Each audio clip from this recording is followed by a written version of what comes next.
Can't forget that. Okay. All right.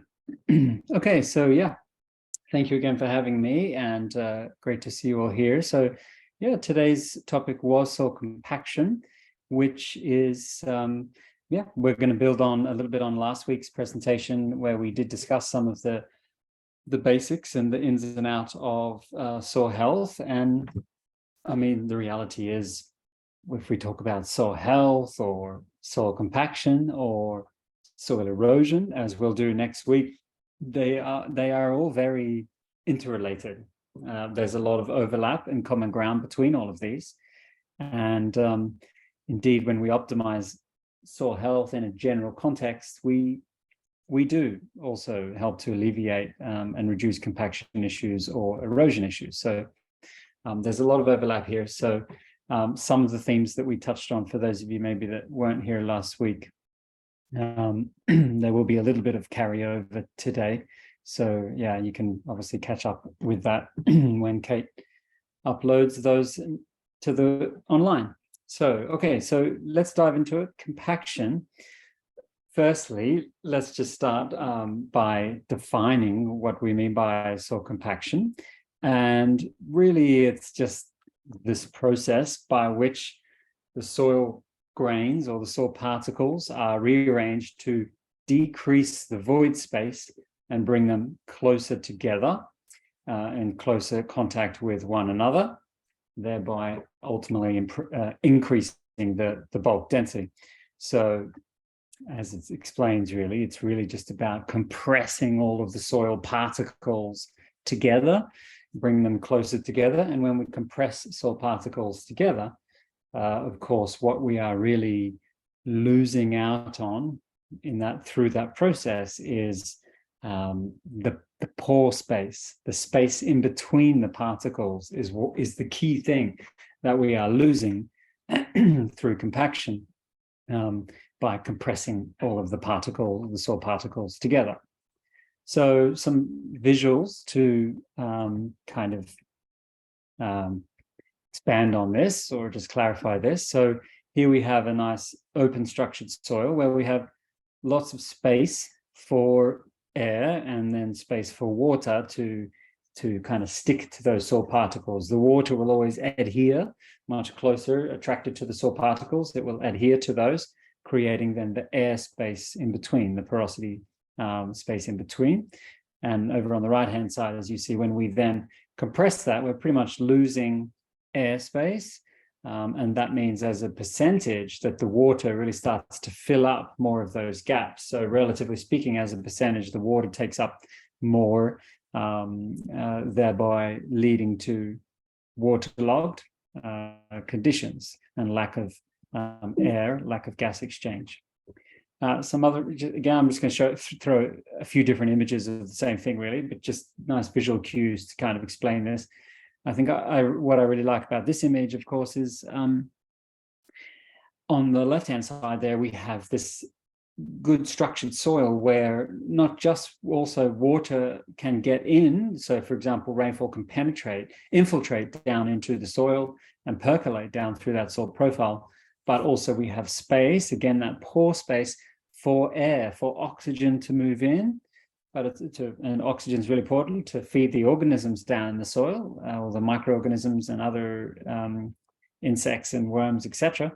But the pore space there is not just important for air to come in, it's also important for carbon dioxide to come out, because all of the life in the soil, all the biology, they are, as they grow and do their thing in the soil, they are respiring, they are releasing some CO2, just like we do. We breathe in oxygen and release CO2, they do the same. And that CO2 that comes out of the soil is actually very important for it to leave the soil, where it can be taken up by the plant and then recirculated back in, recycled back in for photosynthesis. So indeed, good, well-structured soil, uncompacted soil is really important for gaseous exchange, for oxygen to come in and CO2 to come out, as well as then water infiltration and water movement around the soil. So, of course, once we have compacted soil, we tighten those particles up, we just have no space for that water or air and gas exchange. And another example here, again, we can see well-structured soil where when we have, and this is really leading to next week's conversation, where we have a rainfall event in a well-structured soil, that water, because of the pore space, will be able to infiltrate and penetrate, as we just mentioned. However, when we have compacted soils, that is then where that soil begins to accumulate on the surface and does not move down. We don't see vertical movement of that water down the profile. And so when we don't have good water infiltration and water sits on the surface like this during high intensity, heavy rainfall events, then the water, of course, has nowhere to go down. So it has to go across. And that's where we start the process of soil erosion. So we'll elaborate on that next week, but clearly these two things are very tightly intertwined. Once we have compact soil, you are running the risk of soil erosion. And, at least compaction is not ideal, of course, but at least it is reversible. We can work on that, which we'll talk about now for the rest of the presentation. But soil erosion, however, is not really a reversible process. If once that's washed away and leaves the farm gate anyway, that precious resource is gone. Okay, so let's have a look at some photos then. Compaction, again, we're just compressing soil particles together, and some of that compaction can be on the surface, as you can see on the left. We have a lot of surface compaction through that tire track. And on the right-hand side, I would say very common problem, and a little bit more insidious, a little bit more difficult to diagnose, perhaps going a little bit more unseen commonly, is more of some subsoil or below surface compaction. And you can see this layer here through the middle where we have very tight soil. We're seeing very smooth surfaces. Up here we have a much better structure. We have some roots and some texture. It's not so flat and smooth. We have kind of a textural kind of dimension there to that layer. So we have, three-dimensional kind of particles with space, with depth, that kind of thing. Whereas at the bottom there, we have this distinct kind of flat, smooth, tight-looking brick kind of layer. And of course, unless you're out there digging and having a look in your soil, this kind of subsoil compaction may go undiagnosed for some time. But as you can obviously see and imagine, root growth is limited here. The roots can grow through the soil surface, but once they hit that compaction layer, it becomes very difficult for roots to get through. And roots, I'll talk about roots later. Roots are amazing things, and indeed they can get through lots of very difficult and challenging circumstances, but of course they do that very slowly. They don't do it very effectively. You're not going to have good, therefore, without good root penetration, you're not going to have good moisture access, nutrient access. Therefore, you're not going to have good production up top. So roots can overcome such challenges, but it's a difficult and slow process. And we'll talk about at the end strategies to alleviate compaction. So again, just some nice visual cues. When we have good soil structure, good aggregates, good space between pore space, the roots can just move through those spaces, push soil particles away and penetrate those roots. When we have these compacted layers, like kind of what we just saw, especially here's that kind of what they call blocky soil, these very brick-like smooth structures, and even specifically very tight compact layers. We can often have these often called a hard pan, or very thin layers, but very tightly compressed, often right at the machinery level where maybe historically soils were worked or cultivated, for example. And we'll often see these compact layers kind of right underneath the layer or the depth of soil cultivation. So, once we get these kind of, especially the subsoil type compaction, the roots, they struggle to grow through there, and consequently they can't access moisture and nutrients, and therefore productivity will decline and will suffer accordingly due to that type soil. So let's have a consider of some of the causes, the kind of underlying causes of compaction. And of course, machinery is a big one. The size of machinery, the number of passes that we make with the machinery, even engine vibrations can contribute to this. I'm going to come back and talk about soil moisture. This is actually a really important one, and arguably one of the most critical aspects to this conversation about soil compaction is soil moisture, and usually machinery or livestock action on wet soils is the biggest problem. So, of course, overgrazing or compaction from the livestock is a big factor here. It can be a big factor. Again, it's all in the management, but we'll come back to that. Tillage, excess tillage, overcultivations are definitely a problem. Low soil organic matter, we will talk in depth of this. Even raindrops, the impact of raindrops can certainly contribute to the problem. Poor crop rotations and monocultural production systems, lack of agrobiodiversity, lack of rotations, lack of diversity. These things are all factors. And even irrigation methods. If we, when we think about irrigation or rainfall for that matter too, but also irrigation, once we apply a lot of water to the soil, the water itself weighs a lot, and if that, particularly with a rainfall event, if that water doesn't start to infiltrate down through the soil, like those images we saw earlier, if that water is not moving down into the soil and it starts to sit and collect on the top, well, the weight of that water, an inch of water over a hectare or so is, we're talking huge tonnage of water. And so the weight of that as it sits on the surface really can also begin to compress the soil underneath. And really, there's no doubt about it, really the two primary causes of most concern and most relevance in agriculture, generally, it really is machinery and livestock. And it's not to say that either of those two by default are therefore the problem, necessarily the whole problem. It's how we use these tools. It's how we manage livestock, how we track the settings, or as I say, the number of passes and that kind of thing, how we use machinery that is typically the kind of the big problem. But really, for sure, these are the two that are the primary ones to be concerned of. So really trying to limit machinery weight and number of passes, and certainly trying to limit overgrazing and from livestock is two of your key strategies. So really beyond kind of those two, which are two really key ones, it's this point about soil water. When we have waterlogged soil or wet soil, like good wet soils, excess water in soils, what that water ultimately does is fill up all the pores, that pore space that we showed earlier, particularly it's the macro pores.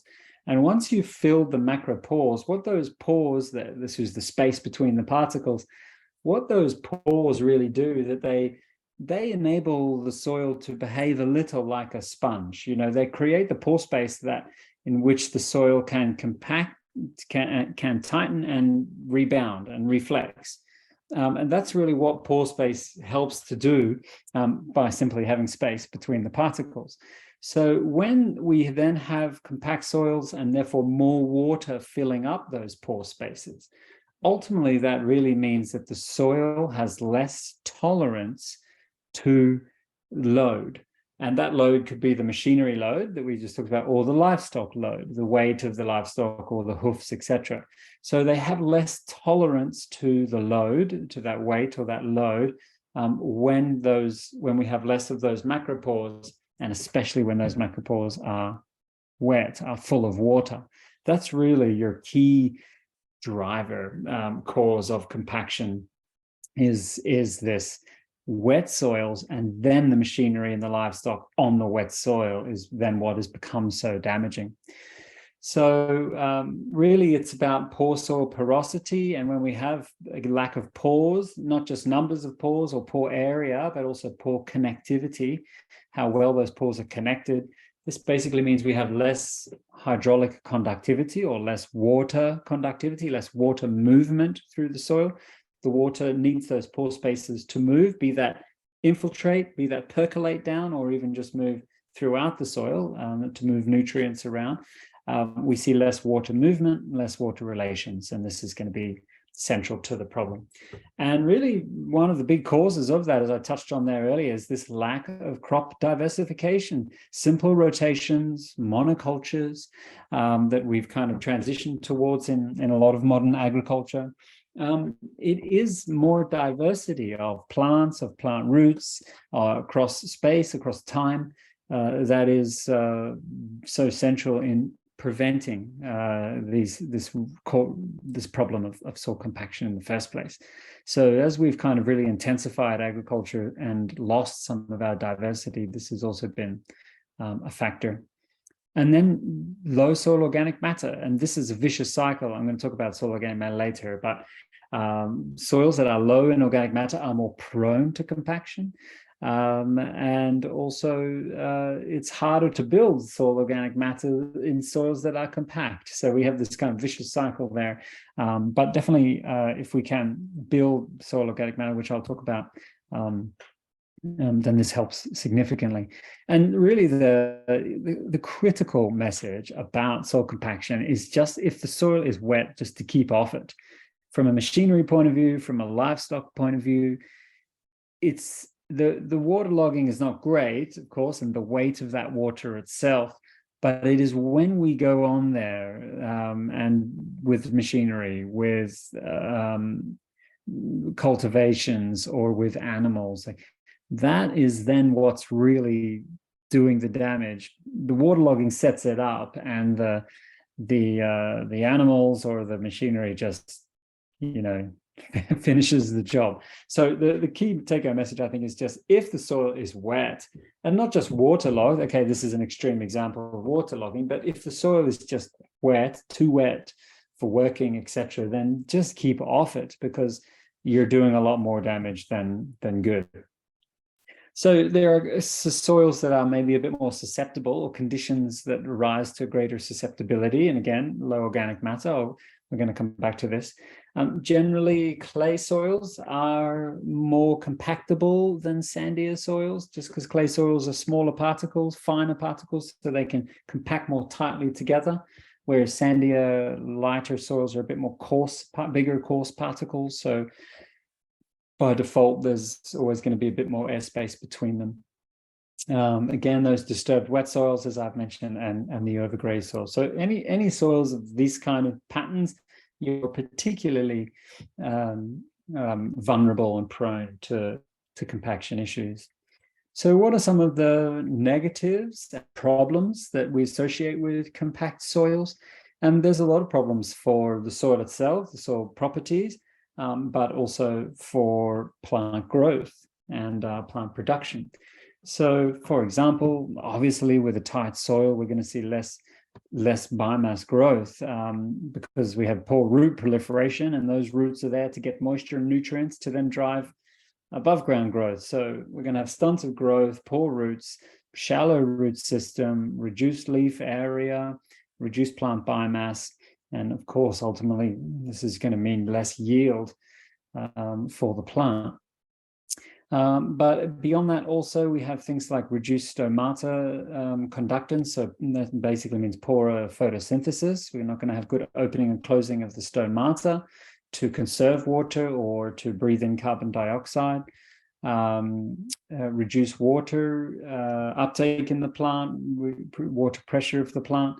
Unbalanced hormonal response, reduced photosynthesis, as I mentioned. Enhanced ethylene production. This can be also a stress-related. This is a stress-related response, and ethylene can contribute to cell senescence, so just declines in growth and productivity. and reductions in cell division, which is how plant root and shoot tips grow at the very tips, is through cell division, particularly problematic in the root areas. But for soils, then it's this increase, the compression means increases in bulk density, which really just means to increase penetration resistance. So tight soils that roots cannot penetrate is obviously the big problem. This leads to less organic matter. I'll come back to this. And decreases in soil porosity, as we touched on, decreases in soil aggregates, aggregate stability. And again, aggregate stability, this is the one that will overlap to next week when we talk about erosion. Maintaining aggregate stability is key to preventing erosion. And ultimately, we are decreasing the stability of the particles when they come together. If they're very dispersive, if they break apart very easily, this is creating conditions that are optimum for soil erosion. So yeah, this is to just start summarizing some of those kind of points that we just went through on that more detailed slide. But we increase bulk density, that really reduces the porosity, particularly the macro porosity, reducing aggregation. That's going to reduce nutrient availability to the plants. All of these things are contributing to reductions in soil health, ultimately reductions in plant growth, stunting, root growth, and overall, ultimately reducing yield. And so, this is kind of the image on the top is what we would normally see in an average year, where as the season progresses, as the plants grow, that of course we have a small seedling that gets started, and as that as that plant grows through the rest of the season through to maturity, we have by the end of that stage, we have decent root production, particularly at depth when the plant is able to penetrate through there. However, if we have a tight and compact layer that is going to limit this red layer here, that is going to limit root penetration, as that season progresses, of course, as you can see, the roots just are not getting down to their full potential. And if they're not getting down to their full potential, of course, they're not accessing moisture, obviously, but they're not accessing nutrients as well. And so those are two key ingredients that plants need from the soil in order to grow. And so, of course, once we limit root growth, we limit moisture and nutrient supply, we're going to limit production potential above ground. And so this is what I mean when I talk about aggregates, improving soil aggregation. It's really about the positive side of pulling the soil particles together to create these nice aggregates. And when we create those aggregates, what we are creating by default in between is these pore spaces, the space in which water can penetrate, that oxygen can come in, that CO2 can come out. It's all about that porosity in the middle between these aggregates. And really the key driver of aggregation is roots and the associated microorganisms that live with those roots, particularly fungi, but many of the bacteria and fungi, they are releasing these gluey type substances that help to stick and glue the soil particles together, aggregate those soils, and therefore create the pore space in between. Just out of interest, this study that was kind of looking at soil structure as an indication of overall soil function. And as they mentioned here, we highlight the greater relevance of the pore network characterization as compared to the aggregate perspective. Really what they're saying is that a lot of talk in the world of soil health really focuses on the aggregates, and we want to increase aggregate stability. They're really important for capturing carbon, sequestering carbon. And of course, all of this is true. Aggregates are really important, but by default, when you aggregate soil, you are also creating the pore space. They are yin and yang, one and the same thing. And so as the study is pointing out, that actually they identify that porosity, the macro porosity, the pore distances, and particularly the pore connectivity, how well all of the pore spaces in the soil are connected, and derived from special imaging techniques, that they identify all of these things as pore-related traits as being much more relevant for several soil functions. So that there's much better correlations with how well the soil is the porosity, those various porous properties, that these are much better correlated to overall soil function than necessarily the aggregates. But of course, they are one and the same thing. So, okay, moving on, how do we then alleviate compaction and address this issue? And okay, some obvious things with machinery: the more tires, the better; the wider tires, the better; the less pressure.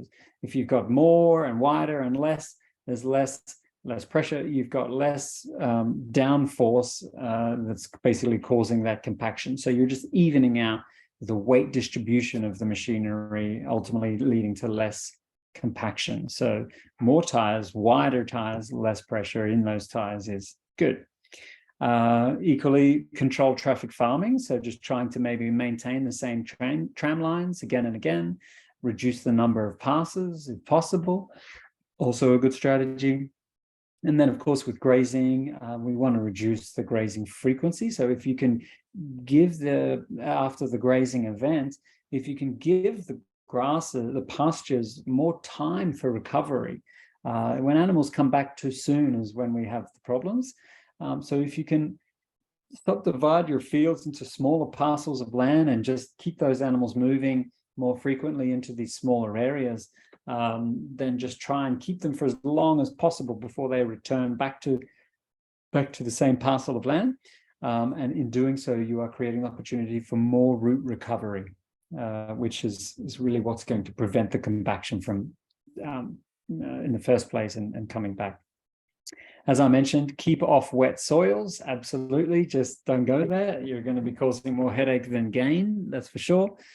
Maintaining residue on the surface is also really important. This creates like a cushioning kind of sponge effect, so that actually with good surface litter, be that crop litters, stubble residue, or grazing or pasture thatch and litters, it creates a spongy cushioning, and it's actually the soil can tolerate more machinery or more or animal impact when we have a nice spongy protected mulch kind of layer on the surface. You want to build soil organic matter. I'll talk about this next. The more organic amendments, composts, manures, the more roots you can grow, the more you're going to yield, the more you're going to drive soil organic matter formation. So that's going to help basically make the soil more tolerant against compaction, resistant against compaction. Deep ripping is also a strategy. It's it's more of a treating the symptom than addressing the root cause, but that's okay as a short-term strategy to just crack open some of that the subsoil compaction anyway, and give the roots a chance to get down there. That's good, but that's the key point. The problem you have is not a lack of deep ripping. The problem you have is a lack of roots. So if you're going to deep rip, fine, but make sure you get some roots down there to then slow down and prevent that soil from just recompacting again. So the real root cause of your problem is lack of roots. So let's work on getting deeper roots down there to prevent the soil just from recompacting. And really then in terms of, again, kind of prevention strategies, and prevention being, preferable than dealing with cure, just get more diversity, wider rotations, more diversity in the pastures, mixed species pastures, and choosing species that have nice deep roots. This is kind of going to help to prevent the problem in the first place. So let's have a quick few points about, okay, how do we build soil organic matter, and just kind of cover some of the key areas on this, because I think this is really a central point in this discussion, really. The more soil organic matter have, the less prone you will be to compaction in the first place, and the easier it will for you to be cycling carbon and building organic matter. So I think this is an area that is a very good preventative measure. So it's one that we should spend a little bit of time to quickly just focus on. And building soil organic matter, in a way, is an easy topic, but also a very complex topic. Ultimately, we just want more carbon in the soil. And sure, you could do that if you've got the resources with simply adding more manure, more compost, just applying carbon to the soil. Sure, that's one way to do that and accelerate that. But really, we want to do it primarily and more cost economically through just growing more plants, more roots, more photosynthesis. And the key thing to understand is that in terms of building soil organic matter, it is roots and not shoots. So it's really the below ground biomass, not the above ground biomass, that is the key primary driver of building soil organic matter. We have lots of studies that have really compared shoot litter as it decays in the soil and root litter as it decays in the soil. And roots are much more important. If you want to build soil organic matter, you need to grow more roots. And of course, if you want to address compaction, you also need to grow more roots. And there's no surprise to that. These things are very interrelated, or they're all intertwined, very much one and the same thing. So there's many studies all really support this, and I'm just picking out one here. Jackson, this is a review study. So it's a study that simply reviewed all of the lots of other studies and kind of summarized the overall findings. And as they point out here is that our analysis suggests that root inputs are approximately 5 times more likely than an equivalent mass of above ground litter to be stabilized as soil organic matter. So roots, therefore, are 5 odd times more important than shoots in building soil organic matter. And this is a summary table where this is many of the studies that they kind of summarize. And we're not going to go through each of these, but just for you to scan your eye down this list. Here we're looking at what percentage of the below ground inputs, so what percentage of the roots were ultimately captured and turned into soil organic matter, versus what percentage of the shoots, the above ground residues, were captured and turned into soil organic matter. And as you can see here, that if you just quickly scan your eye down this list, what percentage of roots kind of became soil organic matter versus what percentage of shoots became soil organic matter. And you can see that generally the numbers here are much higher. And all of these kind of, they've summarized this down to be that it's around this kind of 5 times more, amongst all of the variability and the differences there, different soil types, different climatic conditions, etc. On average, rough rule of thumb, roots are 5 times more important than shoots in building soil organic matter. So that leads us to this kind of point to say, okay, it's what's really key is what's going on below ground.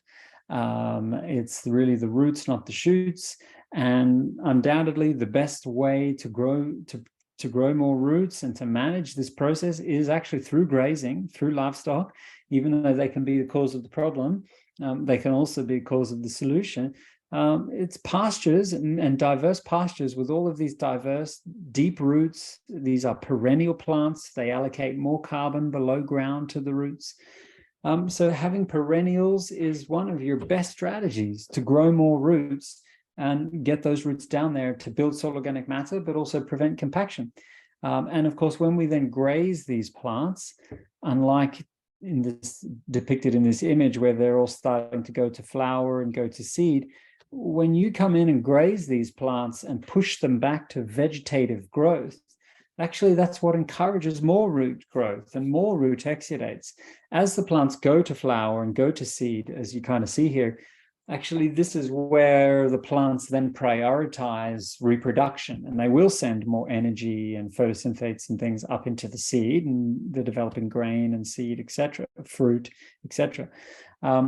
So if you prevent them from going to reproduction, you keep them in vegetative stage and prevent the reproductive stage, then actually you're keeping the roots more active, keeping the roots turned on, keeping root exudation, keeping this process much more functional. So this is why grazing animals on perennial plants is actually one of the best strategies to prevent compaction, but also to build soil organic matter.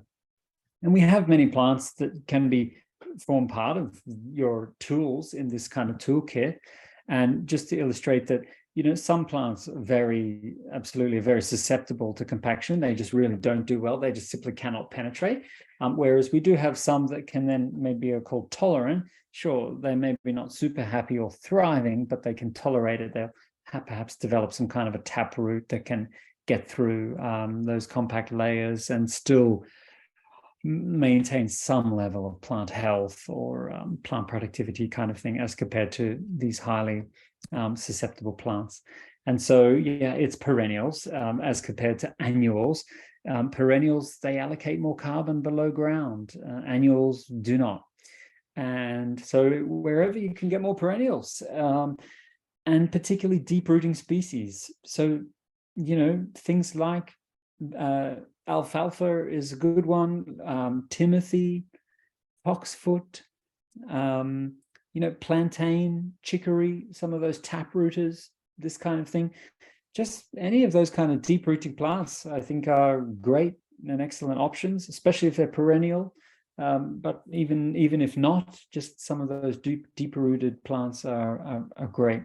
And they do a much better job as compared to our annuals, who, don't get me wrong, annuals can play a role too. Annuals are very quick to grow, quick to establish, so they can be kind of very good primers of the soil, prime the system quickly and early in spring and early in the season, and the perennials can kind of finish the job later in the season. So it's not that annuals necessarily are all bad, but they definitely work better in tandem, in concert with, say, with some perennials. And just an example here, you're looking at a cover crop. This is from Scotland, again, quite a northern climate. It was late in the season, November. And, this was a cover crop. You might look at this cover crop and say, well, it looks pretty small. There's not really much biomass above ground, a few inches tall, maybe. This doesn't look so impressive. But actually, it's not just about what's going on above ground. It's also about what's going on below ground. And that's where the roots are so key. And so if you really want to assess cover crop health, take the spade and have a look at the root system, because this is the same soil, same photos, same day. And you can see that actually, although the plants are not so big and showy up top, they're still producing pretty good roots down below. And one small other example, just to highlight that even amongst annual plants, some have better roots than others. Even some varieties have better roots than others. And here you're looking at einkorn wheat on the left, the traditional heritage kind of cereals, versus a modern durum on the right. And this is just the potting soil, seed sown the same day, same growing conditions, etc. And you can see clearly that einkorn wheat has hugely allocated much more carbon below ground, growing much more roots. And therefore much greater potential to address compaction and to build soil organic matter, which prevents compaction. So there's a lot of opportunities simply there to grow more roots. And really then the opportunity comes with diversity too. With diverse roots, you have different species, again, different rooting depths, different specializations of some of these different species. It's very complementary growing habits. This plant is feeding in the shallows. This plant is feeding in the depths. So they're not competitive. They are very complementary. They're not competing for resources. They're feeding in different areas. They're therefore complementing each other, and therefore can maximize and optimize biomass production and growth accordingly, without limitations to yield, etc. So diverse roots, as again a picture says 1,000 words. You can see on the right hand side just deeper roots. You can choose specific plants that are tolerant of certain soil conditions, dry conditions, therefore, which means they're growing deeper roots so they can keep their production on under dry conditions. Some others might be more shallow, but they have advantage of being quick out of the ground, quick early establishment in the spring when conditions are still cool. So, having a mixture there creates this opportunity to hedge your bets and to at least always have something kind of growing somewhere in the field, amongst the field variability or amongst the variability of the season, be it cold, warm, wet, dry, etc., etc. So there's real strength in numbers in that sense. And just very quickly, talking about how important soil carbon is, well, plant diversity also helps to build that soil organic matter. And here we have a study that was exploring this question, the effects of plant diversity on soil carbon, and this is a meta-analysis. So it's again a study that just analyzes all the other studies and reanalyzes them, summarizes them, finds the overall kind of trends and patterns and that kind of thing. And so here, as they say, by analyzing 1,001 paired observations comparing plant mixtures to monocultures from 121 publications, we show that both soil carbon stocks and soil carbon content are on average 5 and 8% higher in species mixtures than in monocultures, and that these effects were consistent across forests, grasslands, and cropping systems, and irrespective of all of the various background climates and soil types and variability and all of that kind of thing. So diversity seems to help soil carbon. Here's another study that was saying, again, a review that was saying the same thing: species richness promotes carbon storage. And so here we're looking at above ground biomass, below ground biomass of the plants, microbial biomass carbon, and ultimately soil carbon. And everything to the right of the dotted line means that it's having a positive effect. So you can see that indeed plant species diversity increases above ground biomass in grasslands, forests, and wetlands. Below ground biomass improvements, microbial biomass improvements, and overall soil carbon improvements with plant diversity. So integrating more plant species diversity is very advantageous. And, you know, as much as that is the case, that I would support that. Again, like a nice picture says 1,000 words here, but here we have, you know, an undersown maize, just undersown with some ryegrass. And sure, this ryegrass is just cheap seed ryegrass. It's not a diverse mixture. It's just a monoculture of ryegrass. If I had a choice versus the left or the right here, I would absolutely still go with the left. You know, having just simply the soil covered and having living roots, protecting that soil, and then having living roots, and those roots growing down to structure that soil, to feed the biology, to glue those aggregates together, to get that water down and into the soil.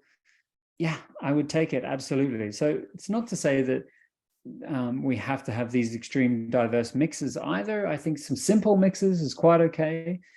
Okay, monoculture cover is certainly better than no cover at all. So again, it's all relative, but so this is great, but sure, maybe a little bit more diversity in here would be good too. Maybe at least maybe 3 or 4 or 5 species, maybe just a couple extra.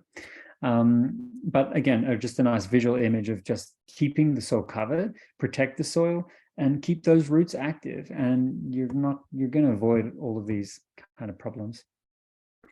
So in summary, this is my last slide, back to this one, just to say that really soil compaction, of course, it is a big issue, and actually a huge number of agricultural soils are suffering compaction in many parts all around the world. It's a huge contributor to soil degradation. And really the essence of the problem is really those roots that we've kind of talked about, emphasized quite a bit here today.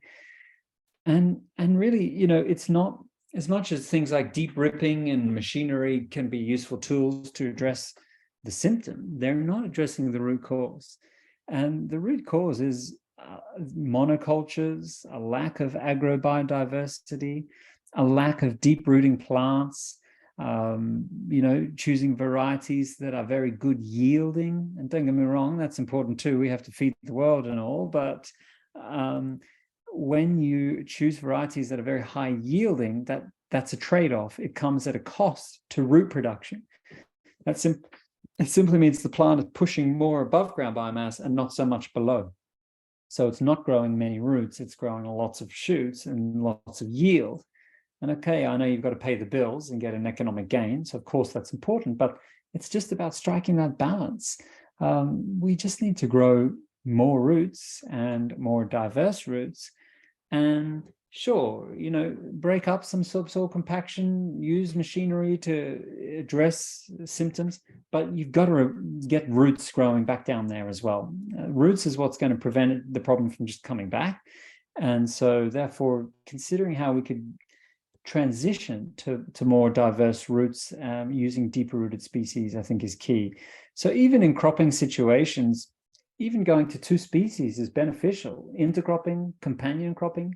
You can have a companion in these inter-row areas that, whatever, could be this tillage radish, the daikon radish, put something in the middle that's growing down, that's complementary, not competitive. Just put something that's small on the surface, but deeper rooting, and use the resources down here, capture water and nutrients, cycle them, etc. So even in a cropping situation, we can get benefits from even just 2 plant species. But of course, in a pasture or a cover crop situation, sure, you can go beyond 2. You can go to 3, 4, 5, or 10, or whatever, and get these diverse roots functional there to prevent all of that soil slumping and compaction ultimately. So I think, in summary, it comes back to this point about roots, and that's really where the focus of your management really needs to be. Okay, thank you very much. Let's have a couple of questions if there's a few.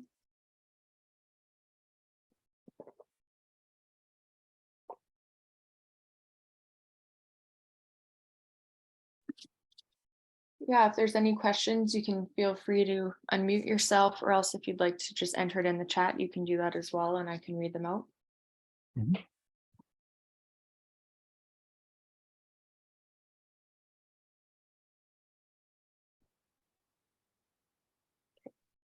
Doesn't seem like there's any questions tonight. No. Everybody knew this already. Exactly. Well, if there are no questions, then I'll just remind everybody about next week's webinar, Tuesday, December 6th, where we'll be focusing on soil erosion. Again, this webinar will be uploaded to our county YouTube channel. I'm just going to drop that link into the chat right now. And the link that I'm going to put in is the playlist that the YouTube page has for all of the different agriculture webinars. So besides just the soil ones, you'll see some other previous workshops that we've done there as well. But otherwise, oh, sorry, we have a question. What about rolling soil for compaction? Yeah, interesting question, actually. Often we would say that, that rolling is somewhat important for compressing the soil a little bit after seeding to just make sure we get kind of a little bit of good soil contact with the seed. So it's not uncommon to intentionally apply a light rolling, a light compression to enhance seed to soil contact and therefore germination. So yeah, I agree. And I was just in Sweden a few weeks ago giving a talk, and I was also visiting a farm afterwards, and yeah, it was an organic farmer, and I mean, I know it's in a temperate climate and you can get away with more cultivations in those temperate climates versus the dry areas, but I must be honest, he really challenged my views about soil cultivation, building aggregation and building structure with cultivations. And yeah, I was very impressed with some of the work that he was doing. And one of the things he was doing was applying some lactic acid bacteria, so some more fermentative bacteria, which don't require oxygen, and a bit of a kind of an unusual technique to kind of integrate some cover crops with these fermentative bacteria who will digest those. But part of the technique was incorporating them in and then intentionally doing a compression, kind of almost intentionally trying to seal off the soil to keep the oxygen out so that it could be more of an anaerobic style fermentation. And then the soil was left to digest like that for around about 20 days, just under 20 days. And the soil goes through this incredible restructuring, digestion, microbially enhanced process. And yeah, it really challenged my views using kind of cultivation in these very specific and targeted ways that maybe can enhance soil structure and aggregation. So yeah, I think there are interesting exceptions to the rule, like always. And I think that some level of surface rolling or compaction is okay. It's all about how much. Dose makes the poison. If it's too much, you're going to cause problems, and we'll talk about that in next session when we talk about erosion, because erosion is really, it's all about surface compaction, surface sealing and crusting, which is then what's really causing the erosion. So we'll talk to that next week. But yeah, I think some small amount of rolling or surface compaction is okay, just not too much.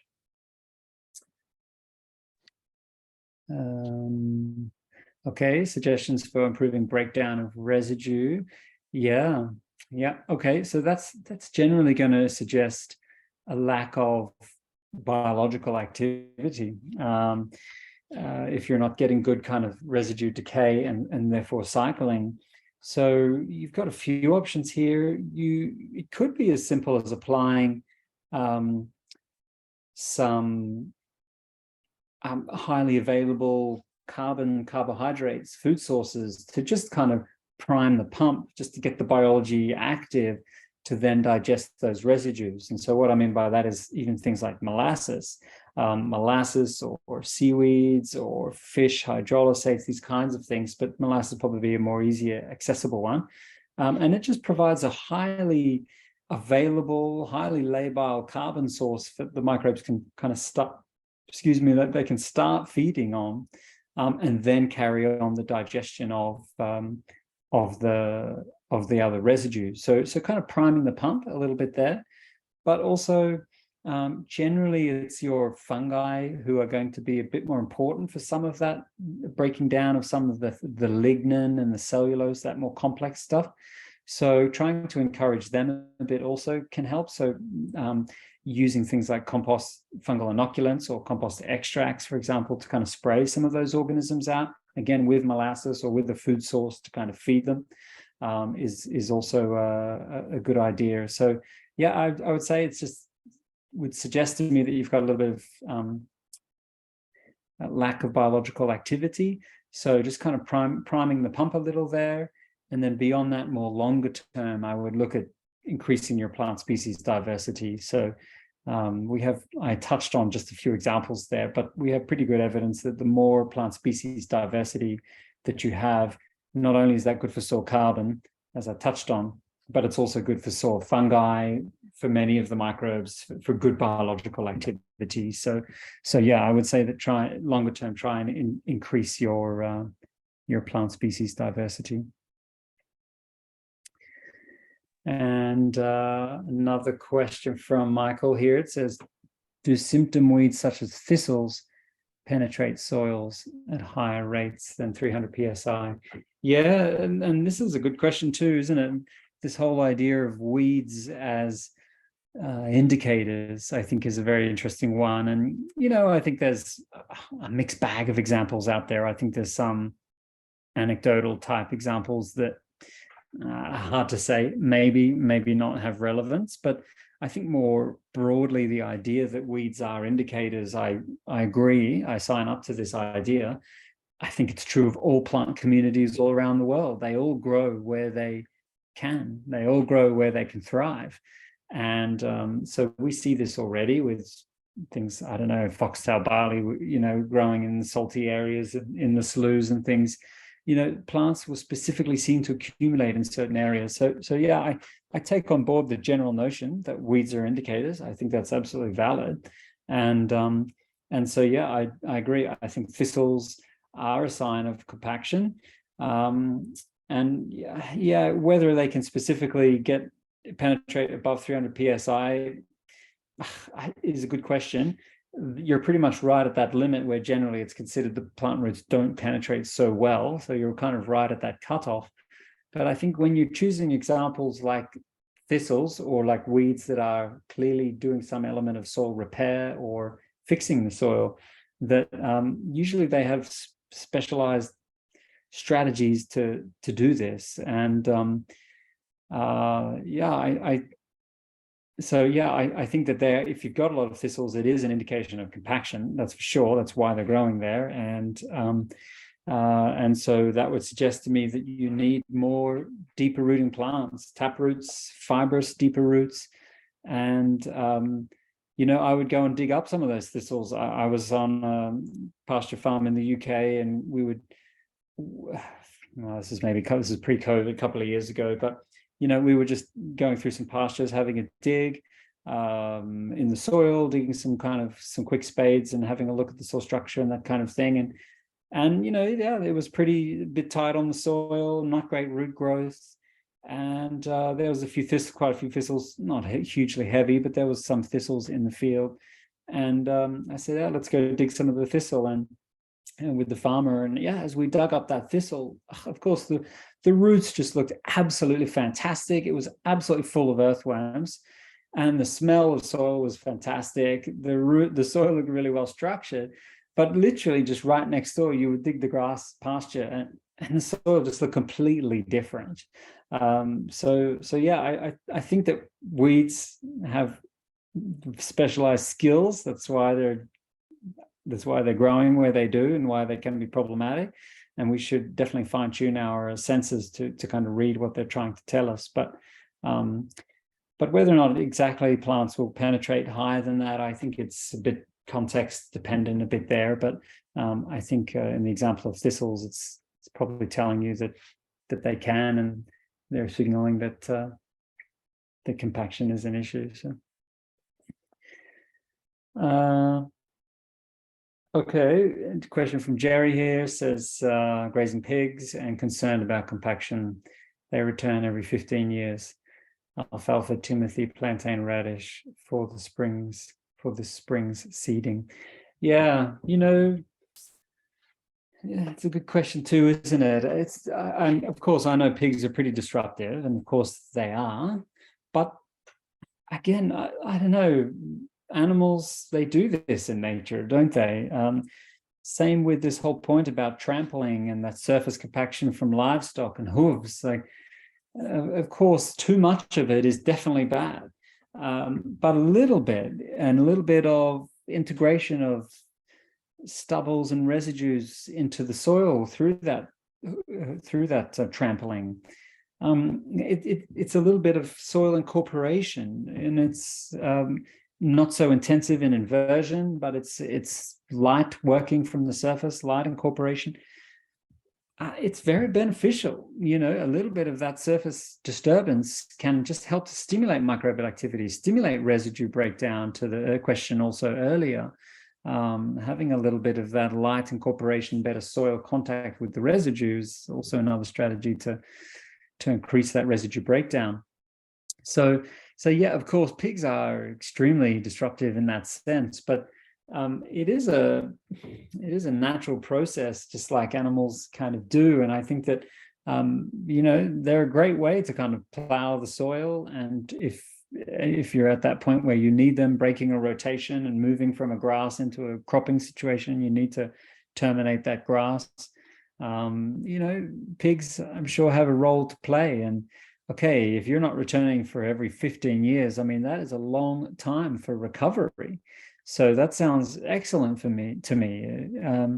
I think you're giving the soil plenty of time to recover, and you've listed off many of the right species to help you do that with deep roots. Alfalfa, I mentioned, timothy, I mentioned, plantain. I totally agree. So I think that you're giving plenty of time for root recovery, for root growth, for restructuring of that soil. Definitely much more problem if you were to come back, within a few years and boom, do it all again. But I think that you're giving yourself more than enough time to address that compaction that they will cause during that time, and I think that's okay to some extent. That's a part of the process of, for example, building fertility in the soil or building organic matter.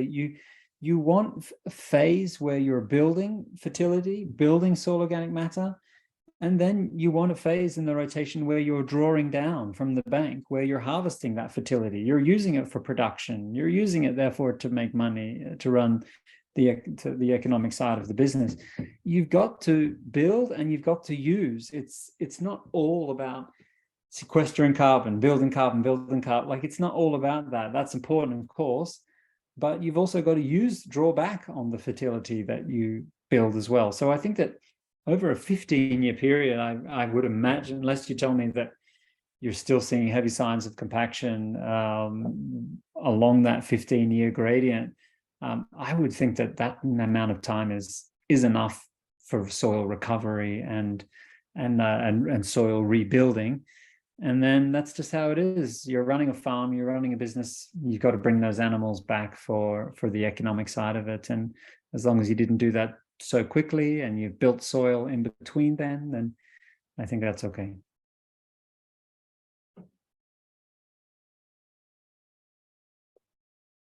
Awesome. Thanks so much, Joel. And thanks everybody who attended tonight. So hopefully we can see you all again next week on December 6th. And otherwise we'll have the recording up as soon as possible, and I'll send all of you an email once it's uploaded to YouTube. So thanks again, Joel, and have a good night, everybody. Awesome. Thank you very much.